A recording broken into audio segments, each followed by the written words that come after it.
రాష్ట్ర ప్రగతి గురించి, ఆర్థిక వ్యవస్థ గురించి చంద్రబాబు మాటలేమో కోటలు దాటుతూ ఉంటాయి. కానీ వాస్తవ లెక్కలు చూస్తే మాత్రం అవి గడప కూడా దాటని పరిస్థితులే కనిపిస్తాయి.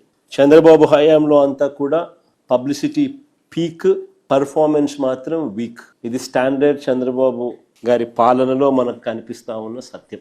2024-25 రాష్ట్ర ఆర్థిక వృద్ధి అంటే జిఎస్డిపి వృద్ధి రేటు 11.75% చంద్రబాబు నాయుడు గారు చెప్పుకొస్తారు. దేశ జిడిపి వృద్ధి రేటు 9.8% మాత్రమేనని చంద్రబాబు నాయుడు గారు తన ఆఫీసులో కూర్చొని అంకెలు రాసేస్తారు. ఇది 2024-25కి సంబంధించి చంద్రబాబు నాయుడు గారు ఇస్తా ఉన్న సమాచారం. సిమిలర్లీ అంతేకాదు 2025-26కు సంబంధించి రాష్ట్రంలో జిఎస్డిపి గ్రోత్ రేటు 10.75% గ్రోత్ గా గొప్పలు చెప్పుకుంటారు.